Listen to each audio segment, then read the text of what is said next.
আমার হাঁসের ভিডিও দেখেন আর হাঁসের বিষয়ে কটা কমেন্ট আছে, কমেন্ট কটা পড়ে দেখি। সিজান আহমেদ কমেন্ট করছে ভাইয়া ডিম পারলে কিভাবে পালবো। গৌতম রয় কমেন্ট করছে দাদা মুখ হাঁসের ডিম পারা হাঁসের খাওয়া আর মাংসর জন্য কোনটা খাওয়া দিলে ভাল হইবে, তোমরা হাঁসের খাওয়া কেমনি করে বানান।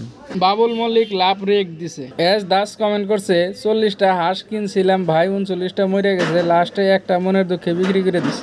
মেমের আকাশ কমেন্ট করছে হাঁস একদিনে থেকে বিক্রি করা পর্যন্ত কিবা কইরা পারলি লাভ করা যাবো।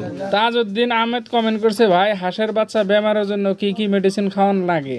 সাগর মন্ডল কমেন্ট করছে ভাই দানা জিনিসটা কি একটু বুঝিয়ে বলবেন। আসসালামু আলাইকুম, আশা করি সবাই ভালো আছেন। তো আজকের মূল উদ্দেশ্যটা হলো হাঁস পালার বিষয়ে ভিডিও। তো যারা যারা হাঁস পালেন এবং হাঁসের বিষয়ে কিছু জানার ইচ্ছা আছে ভিডিওটা সম্পূর্ণ দেখবেন। আপনি যখন ছোট হাঁসের বাচ্চা কিনবেন বাচ্চাটা অল্প ভালো করে দেখবেন যে বাচ্চাটা সুস্থ আছে না নাই। বাচ্চার সুস্থতা দেখবেন, যদি বাচ্চার কোনো বেমার আজার থাকবে দেখবেন যে বাচ্চাগুলোর পাও শুকিয়ে গেছে, তো ওই বাচ্চাগুলো কোনোদিনও কিনবেন না। বাচ্চা আপনি প্রথম নেওয়ার পরে পরিমাণ মতো তাপমাত্রায় রাখা লাগবো। বাচ্চা জানি কোনো সময় ভিজে না, 20 দিনের আগে আদার খাইতে এবং পানি খাইতে বাচ্চা ভিজলে বাচ্চা মারা যাওয়ার সম্ভাবনা থাকে এবং বাচ্চা পানিতে 20 দিন পরে দেওয়া লাগবে। আমি ছোট হাঁসের বাচ্চা বাড়িতে নেওয়ার পরে 1 দিন থেকে 15 দিন পর্যন্ত ব্রয়লারের প্রি স্টার্টার খাওয়াই। আপনি মাংস হিসাবে বিক্রি করবার চাইলে 15 দিন পরে থেকে ব্রয়লার স্টার্টার দিবেন এবং বিক্রি করা পর্যন্ত ব্রয়লার স্টার্টারই খাওয়াইয়া যাবেন। খরচা কমাইবার চাইলে প্রতিদিন এক টাইমের জন্য সবুজ শাক সবজি এবং চাউল দিয়ে সিদ্ধ করে খাওয়াইতে পারবেন। মাংস হিসেবে বিক্রি করবার চাইলে দেখবেন হাঁস কিনে বড় হয়েছে এবং পাক ফোর কিনে ক্লিয়ার হয়, তো তার আগে আপনার কি করে ক্যালসিয়াম এবং মিনারেল মিক্সার খাওয়ানো লাগবে। মেডিসিনের বিষয়ে আর একটা ভিডিও দেবো, তো এনে থুলমূল অল্প আলোচনা করি। প্রথমে আপনি বি কমপ্লেক্স ভিটামিন খাওয়াবেন, মাঝে মাল্টি ভিটামিন খেলাবেন, যখন ফিড চেঞ্জ করবেন তখন লিভার টনিক খাওয়াবেন, পাক ফোর চালানোর সময় ক্যালসিয়াম এবং মিনারেল মিক্সার খেলাবেন। আপনি যদি হাঁস ডিমের জন্য পালেন তো প্রথম থেকে এই সিদ্ধান্ত নেবেন, কারণ 10-15 দিন যখন বাচ্চারে ভালো খাওয়ান খিলাবেন, তারপরে যখন ডিমের জন্য রাখবেন ওই হাঁসটারে কম দামি খাদ্য খিলাবেন।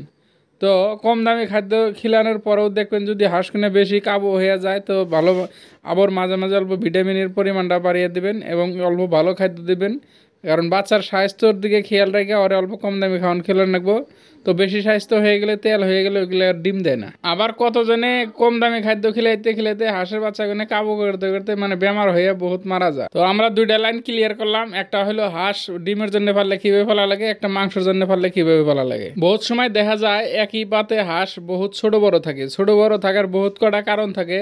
প্রথম কারণ হলো যে ওইগুলা পাত সাইজ ছোট বড় থাকে, আর ওইটা যদি দেখলেন যে ছোটো কিনাও সুস্থ বড় কিনাও সুস্থ তাহলে কোনো অসুবিধা নাই।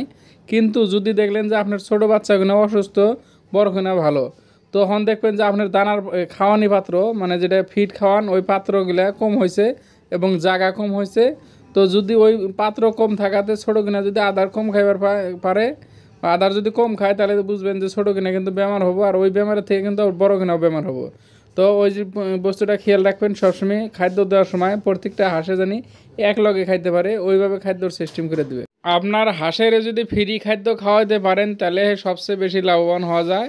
সবসময় বানানি ফিড বা কিনা ফিড খাওয়াইয়া হাঁস পারলে ওরম লাভবান হওয়াটা খুব জুলুম। তাও মাংস হিসাবে যদি বিক্রি করা পর্যন্ত ঠিক আছে, যদি আপনি ডিমের জন্য সব কিনা ফিড খাওয়ান এবং বানানি ফিড খাওয়ান, যদি ফ্রি ফিড না খাওয়ান তো আপনি লাভবান হইতে পারবেন না। আমি যে কতটি দেখছি আমি জানা মতে যারা ফ্রি ফিড খাওয়াইতে পারে মানে বিল বাউর বা বড় বড় পুকুরি এইসব যারা আছে তারাই লাভবান হইতে পারে। আপনিও লাভবান হইতে পারবেন যদি ফ্রি ফিড খাওয়াবার পারেন।